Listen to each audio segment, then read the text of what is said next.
অফারটি শুধুমাত্র ভারত এবং বাংলাদেশের দর্শকদের জন্য প্রযোজ্য। কি হয়েছে পরি? এইরকমই দেখে যাবে, তুই নষ্ট হয়ে গেছিস, নষ্ট হয়ে গেছিস। যশোদা, ওকে মেরে লাভ নেই, বুঝে গেছি। ও পাল্টাবে না, ওর কোনো উন্নতি হবে না, কিচ্ছু হবে না। বাবা, দুপুরে আমি দুটো কথা বলেছি কি বলিনি? তুমি তো একবারে তেড়ে ফুড়ে উঠলে। দেখলে তো আমার মুখের কথা কিভাবে সত্যি হয়ে গেল। আরে যে আমাদের রনো তোমার ওই আদরের ভাইপোর জন্য নতুন জামা প্যান্ট সোনার চেন কিনে এনে দিয়েছে। কি না গোপাল একেবারে সোনার টুকরো হয়ে গেছে। কি গোপাল, ওই জিনিসগুলো দিলে তার দেখতে হতো না, ওগুলো সব বেচে বুচে মদ খেয়ে চলে আসতে। একেবারে বাদরের গলায় মুক্তোর মালা। আরে যে তোমাদের সবাইকে বলছি, আমি না বুঝে কথা বলি, এই কথাটা না আর ভুলেও কখনো বলবে না। যত সব। রনু, তুই আমায় ক্ষমা করে দে।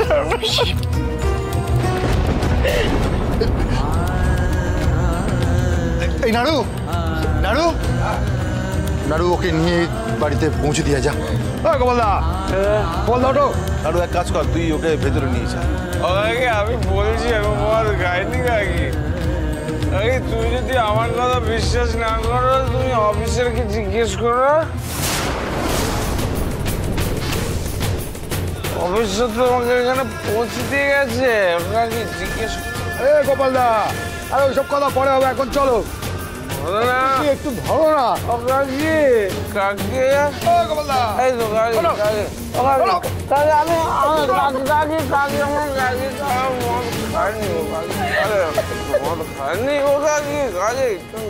কপাল কপাল, ভেবেছিলাম মেয়েটার কপালে বুঝি এতদিনে একটু সুখ এলো। না না, কি পাপ করেছিল মেয়েটা কে জানে। রনো, আমার চিন্তা হচ্ছে যে এই ব্যাপারটা যদি গ্রামে একবার চাউর হয়ে যায়, তাহলে কিন্তু ব্যাপারটা অন্য জায়গায় পৌঁছে যাবে। পরেশ কাকা, হ্যাঁ, গোপাল আজকে হঠাৎ মদ খেয়ে এরকম একটা কাজ কেন করতে গেল বলো তো? কেন করলো জানি না, তবে যা করলো সবই তো তুই নিজের চোখেই দেখলি। এবার তুই বিচার করে সিদ্ধান্ত নে গোপালের সঙ্গে পরীর বিয়ে দিবি কিনা। তবে রনো, পরীর সঙ্গে ওর বিয়ে দিলে পরীর জীবনটা কিন্তু নরক হয়ে যাবে। একটা বাজে ছেলের সঙ্গে পরী।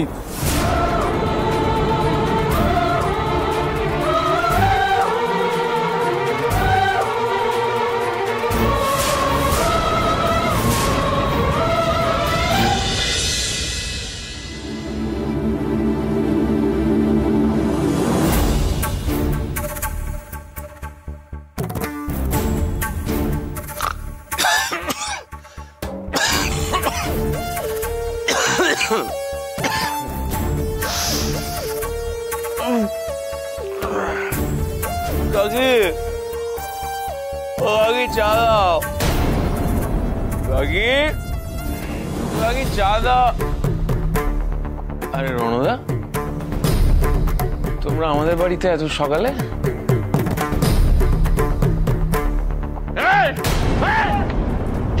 তাকিয়ে দেখ, দেখে বল কথা।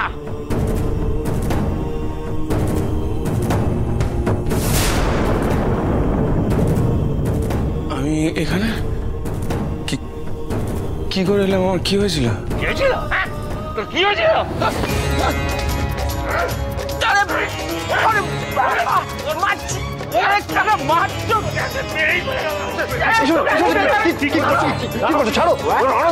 আজ তোর পিসেমশাইকে আটকাস না রনো, ওকে মারতে দে। ওকে মেরেই ফেলে দেবো। ভেবেছিলাম ও ভালো হয়ে গেছে, না হয়নি। সে মদ খেয়ে আবার দেখাচ্ছি। আমি কোলে পিঠে তোকে করে মানুষ করেছি, সব আবদার মেনেছি তো। আর তুই এখন কি না মদ খেয়ে এইসব কাণ্ড কারখানা। পরেশবাবু মন্দিরে দাঁড়িয়ে তোর সম্পর্কে কথা কুকথা বলেছিল। হ্যাঁ, আমি তাকে কত কথা শুনিয়েছি। এখন তো দেখছি পরেশবাবুই ঠিক বলেছে। কি দেখছিস? কি আমার দিকে তাকিয়ে দেখছিস? শুনে কাকা, কাকা তুই আমার কথাটা শোনা, তুই কি বলছো আমি বুঝতে পারছি না কাকা। কি আমি বুঝতে পারছি না কাকা। নেশা করে বাড়ি বয়ে এসে ঝামেলা করে এখন নাটক করছো? হ্যাঁ না রণদা, রণদা তুমি বিশ্বাস করো আমি মদ খাইনি, আমি মদ খাইনি রণদা। আমি ঠিক করেছিলাম আমি কোনোদিন মদ ছোবো না। আমার না আমার না মনে পড়ছে না।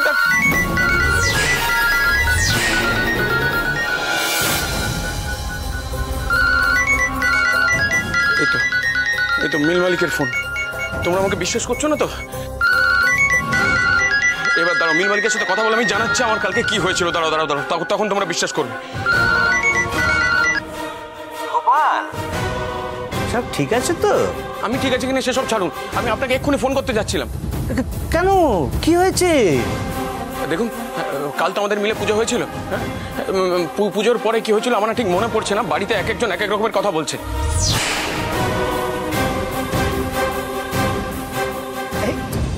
না না, সেরকম কিছু হয়নি তো। আরে তুমি তো এখানে বেশ ভালো করে পুজোটা দিয়েই তারপর গেলে। মালিক মালিক এখানে বাড়িতে সবাই বলছে আমি এটাকে মদ খেয়ে এসেছি। আপনি তো ভালো করে জানেন যে আমি মদ খাইনি। আপনারা সবাই আমাকে জোরাজুরি করছিলেন, তারপর আমি মদ খাইনি। আপনি তো ভালো করে জানেন। হ্যাঁ আপনি বলুন। তারপরে তো আপনাকে মিলের লিজের টাকাটা দিয়ে চলে এলাম। হ্যাঁ কি বলছো তুমি গোপাল? তুমি আবার কখন টাকা দিলে? আমায় তো তুমি কিছু দাওনি। আমি তো সেই জন্যই তোমাকে ফোনটা করেছিলাম। টাকাটা কবে দেবে গোপাল? কি হলো? এই গলার আওয়াজ নেই কেন? আমি যাই হোক গোপাল, আমার অনেক কাজ আছে। তুমি টাকাটা কিন্তু ঠিক সময়ে দিয়ে যেও। হ্যাঁ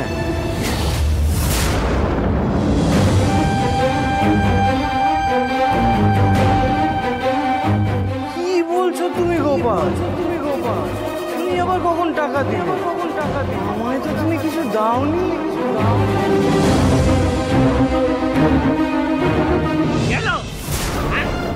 এইরকম চুপ করে দাঁড়িয়ে থাকা আর মানেটা কি শুনি? কি বললো মিল মালিক?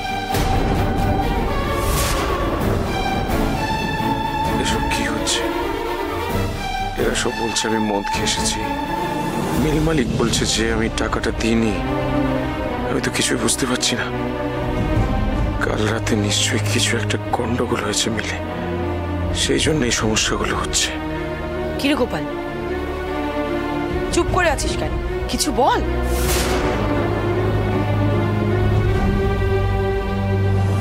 এরা আবার জিজ্ঞাসা করছে। এই সময় যদি আমি বলি যে মিল মালিক টাকা দেয়নি বলছে, তাহলে ঝামেলাটা আরো বড় হয়ে যাবে। কি যে করবো কিছুই বুঝতে পারছি না। রণদা, রণদা, রণদা বিশ্বাস করো, তুমি তো চেনো আমাকে। তুমি বিশ্বাস করো যে আমি মদ খাইনি। রণদা। গোপাল,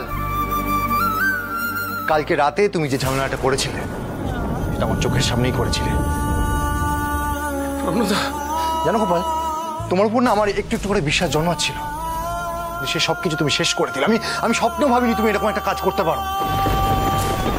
রণদা তুমি বিশ্বাস করো আমি মদ খাইনি। রণদা আমি মিলে গেছিলাম, কিন্তু লিজের টাকাটা মিল মালিককে দিতে। মিল মালিক তারপর আমাকে জোরাজুরিও করেছিল, কিন্তু আমি মদ খাইনি। রণদা বিশ্বাস করো আমি মদ খাইনি। মদ না খেলে ঘরে এসে মাতলামি করে এরকম ঝামেলা করলে কি করে? হ্যাঁ মন্দাকে এমনি এমনি নেশা চড়ে গেল। কাকা আমি বুঝতে পারছি না কি হয়েছে, কিন্তু আমি মদ খাইনি। তুমি তো চেনো আমাকে। কাকা পরীকে ভালোবাসি আমি মদ ছোবো না বলেছিলাম। তোমরা কেউ বিশ্বাস করছো না তো আমায়, কিন্তু আমি পরীকে ভালোবেসে বলছি আমি মদ খাইনি। তোমরা কেউ বিশ্বাস করছো না। কেন বিশ্বাস করছো না আমি বুঝতে পারছি না। পরী তুমি বিশ্বাস করো আমি মদ খাইনি। পরী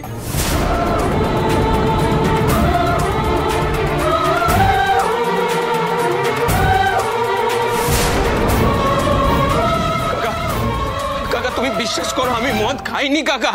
আরে কাকা তুমি বিশ্বাস করো। কাকে আমি তোমাকে ছুঁয়ে বলছি আমি মদ খাই। আমাকে ছুঁয়ে একদম মিথ্যা কথা বলবি না গোপাল, বলে দিলাম। আরে আমি তোমাদেরকে কিভাবে বোঝাবো? তোমরা পরী কেউ বিশ্বাস করুক কি না করুক, তুমি অন্তত বিশ্বাস করো আমি মদ খাইনি। পরী তোমাকে পাওয়ার চেয়ে মদ খাওয়ার আনন্দ আমার কাছে কখনোই বড় নয়। পরী আমি মদ খাইনি, বিশ্বাস করো। পরী আমি মদ খাইনি। কিচ্ছু তোমাদের কোথাও না একটা ভুল হচ্ছে। না না না না না না কিচ্ছু ভুল হচ্ছে না। কি ব্যাপার বলো তো গোপাল, আসলে না তোমার ওই রাইস মিল না খুলে তো সিনেমায় যাওয়া উচিত ছিল, অনেক নাম করতে তুমি। করুণা কাকি কথাগুলো না একটু ভেবে চিনতে বলো। তুই আবার মেজাজ দিচ্ছিস কি? তুই যা কাণ্ড করেছিস তাতে লোকজন এরকম বাজে বাজে কথা বলবে। আচ্ছা ঠিক আছে, তোমরা সবাই সন্দেহ করছো তো যে আমি মদ খেয়েছি? সন্দেহ করছি না, কাল তুমি কি অবস্থায় ছিলে সবাই সেটা দেখেছি আমরা। হ্যাঁ, তোমার অবশ্য মনে থাকার কথা নয়। আরে আমি মানছি যে কালকে আমি ঠিক অবস্থায় ছিলাম না, কিন্তু তবু আমি বলছি পরেশ কাকা আমি মদ খাইনি। আচ্ছা আমি যদি প্রমাণ করতে পারি তাহলে কি করবে? কাকা কাকা তুমি বিশ্বাস করো আমি মদ খাইনি। আমি পরীকে ভালোবেসে কথা দিয়েছিলাম যে আমি মদ ছোবো না, তারপর আমি কি করে মদ খাবো? কাকা আমি প্রমাণ করবো সবার কাছে যে আমি মদ খাইনি। রণদা রণদা এই সব কিছুর উত্তর মিল মালিকের কাছে আছে। কাকি কাকি এখন আমি বেশ বুঝতে পারছি কালকে মিল মালিক কেন আমাকে পুজো করার জন্য মিলে নিয়েছিল। নিশ্চয় ওর কোনো অসৎ উদ্দেশ্য ছিল।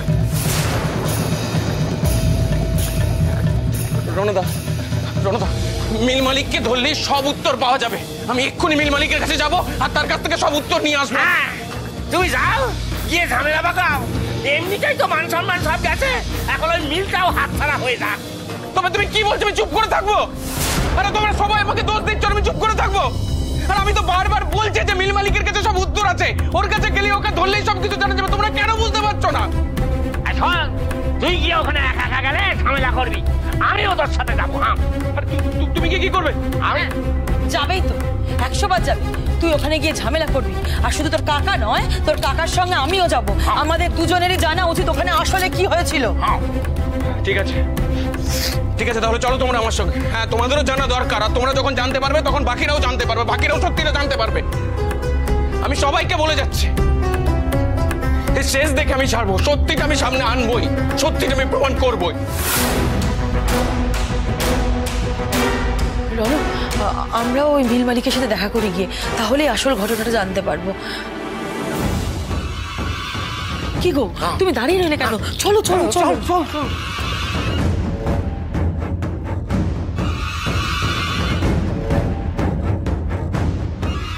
অফিসার নামিয়ে দিয়ে গেল কেন?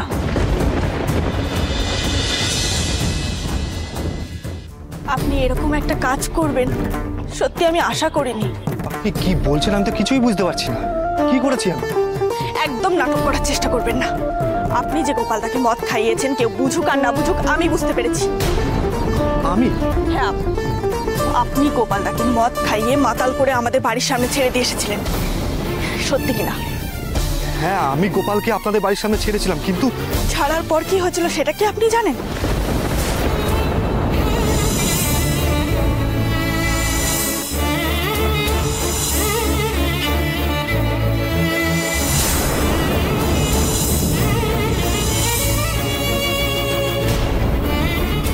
গোপালদা ভালো হওয়ার চেষ্টা করছিল আমার জন্য, সেটা আপনার সহ্য হলো না তাই না?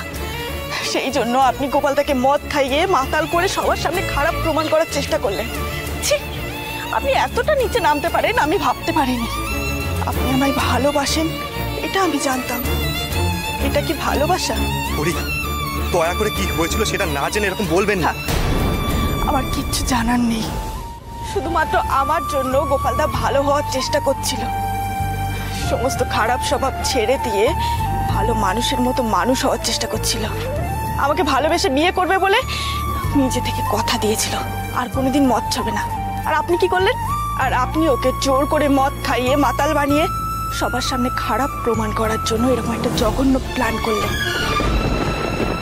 আর শেষমেশ আমাকে পাওয়ার জন্য এরকম একটা শর্টকাট রাস্তা বার করবেন আমি বুঝতে পারিনি।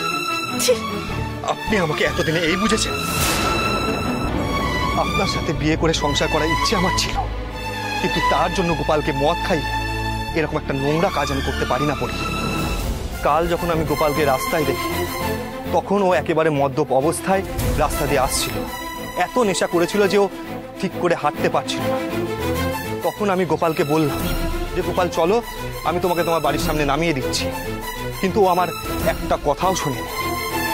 আপনাদের বাড়িতে যাওয়ার জন্য ও জেদ করছিল, ও নিজে হেঁটে যাচ্ছিল। তখন আমি ভাবলাম যে ও নিজে হেঁটে পৌঁছতে পারবে না, তাই ওকে যদি আমি রাস্তায় ছেড়ে যেতাম একটা বড় সড়ো ওর ক্ষতি হয়ে যেত। তাই আপনাদের বাড়ির সামনে ওকে আমি নিয়ে গেছিলাম। আমি সত্যি বলছি, গোপালের মদ খাওয়ার পিছনে আমার কোনো হাত নেই। আপনার যদি আমার কথা বিশ্বাস না হয় তাহলে গোপালকে গিয়ে জিজ্ঞেস করুন না যে ওকে কে মদ খাইয়েছে। তখনই আপনি আসল সত্যিটা জানতে পেরে যাবেন। এখনো আমার উপর আপনার বিশ্বাস নেই আমি জানি। সেদিনও আমি আপনাকে বলেছিলাম যে আপনার বিয়ে বন্ধের কারণ আমি নই, তখন আপনি বিশ্বাস করেন। আপনার সামনেই আপনার গ্রামের লোকেরা আমাকে মেরেছিল, তারপর আপনারা সব সত্যিটা জানতে পারেন। হ্যাঁ, তখন আপনি সরি বলেছিলেন। এবারও আপনাকে সরি বলতে হবে পরি। আজ না হোক কাল, যখন আসল সত্যিটা আপনি জানতে পারবেন। আমি আপনার কাছে এতটাই গুরুত্বহীন, কিচ্ছু না বলে চলে যাওয়ার মানেটা কি পরি? তার মানে হলো আপনার সাথে আমার কথা বলার কোনো ইচ্ছে নেই। আপনি গোপালদাকে মদ খাইয়েছেন না খাওয়াননি সেটা আমি জানি না, কিন্তু আমাকে বিয়ে করার জন্য আপনি যদি এরকম জঘন্য প্ল্যান করে থাকেন, একটা কথা জানিয়ে রাখি, আপনার এই ইচ্ছে কোনোদিনও পূরণ হবে না। পরি, এটাই আমার শেষ কথা।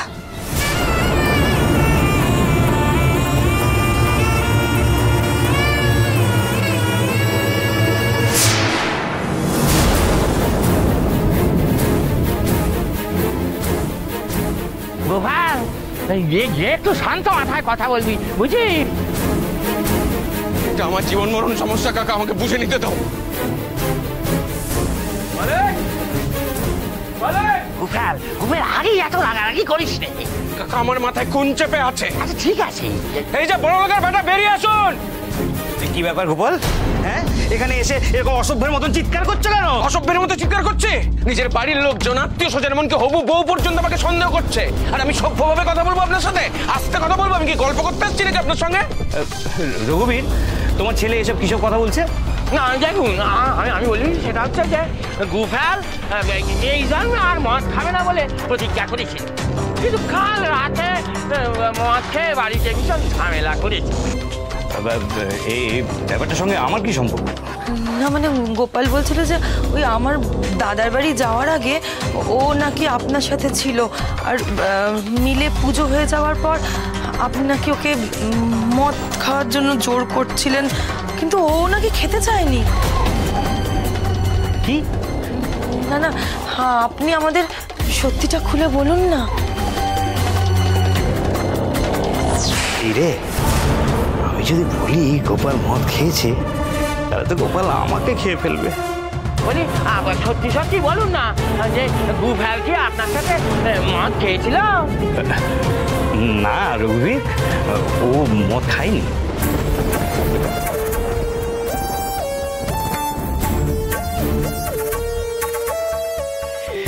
আরে আমি তো গোপালকে মদ খাওয়ানোর জন্য অনেক চেষ্টা করেছিলাম, কিন্তু ও সরাসরি না করে দিল। গোপাল বলে যে ওই মদের চেয়ে পরীকে বিয়ে করাটা ওর কাছে অনেক বেশি গুরুত্বপূর্ণ। ও কিন্তু এক ফোঁটা মদ খায়নি। আমি তো ওর কথা শুনে একেবারে অবাক হয়ে গেছি। দেখলে তোমরা তোমরা কি আমার কথা বিশ্বাস করছিলে না? এবার বিশ্বাস হলো? মালিক, মালিক আপনাকে অসংখ্য ধন্যবাদ। মালিক আরেকটা কথা, রণদাকে যদি এই কথাটা একটু বুঝিয়ে বলেন তাহলে ও খুব খুশি হবে। নিশ্চয়ই বলবো, সত্যি কথা বলতে তো কোনো অসুবিধা নেই। আমি নিজে গিয়ে ওকে বলবো, তবে আজ না, আমি পরে একদিন বলবো, আজকে তো অনেক কাজ আছে। ঠিক আছে মালিক, কোনো অসুবিধা নেই। আমি না হয় রণদাকে বলবো পরে আসতে, তখন বুঝিয়ে বলবেন আপনি। সে রণকে আমি বুঝিয়ে বললে ও শুনবে। ব্যাস, তাহলে তো মিটাই গেল। মালিক, আমি চিৎকার করলাম বলে কিছু মনে করবেন না। তোমার জায়গায় আমি থাকলে আমি ওইটাই করতাম, কিচ্ছু অসুবিধা নেই। কি আপনাদের সবার সন্দেহ মিটেছে তো? বুঝেছেন তো সব? সে তো বুঝলাম, কিন্তু ও আপনার সাথে কালকে মদ খায়নি, অথচ ওর কালকে এত নেশা কি করে হলো সেটাই তো বুঝতে পারছি না। এতে সন্দেহের কি আছে? দেখো আমি কেমন ঠিক আছি এখন, আর আমি কালও ঠিক ছিলাম। আমি তো বুঝতে পারছি না তোমরা বলছো কি। শোনো, কি হয়েছে আমি তোমাদেরকে বুঝিয়ে বলছি। আমি মিলে এসেছিলাম, মিলে এসে পুজো করলাম, তারপরে লিজের টাকাটা গিয়ে মালিকের হাতে তুলে দিলাম। টাকাটা তুলে দেওয়ার পর আমি সোজা গেলাম পরীর বাড়িতে। তারপর দাঁড়া গোপাল, কি বললে? তুমি আমাকে লিজের টাকা দিয়ে দিয়েছো? হ্যাঁ মালিক, টাকাটা তো আমি আপনার হাতে তুলে দিয়েই মিল থেকে বেরোলাম। এটা আবার কি ধরনের কথা গোপাল? এটা কি কোনো নতুন গল্প নাকি? আপনি কি বলছেন মালিক? গল্প কেন হতে যাবে? কালকে টাকাটা আপনার হাতে তুলে দিয়ে তো আমি বাড়ি গেলাম। আপনি কি ভুলে গেছেন নাকি?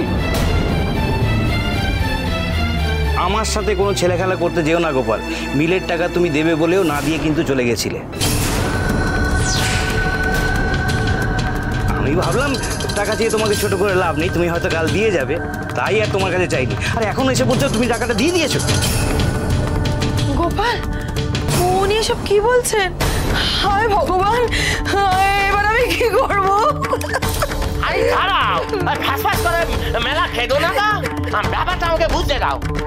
না দেখো, আপনাকে বলছি বলে আপনি ভুল বুঝবেন না, মানে আপনাকে আমরা সন্দেহ করছি না।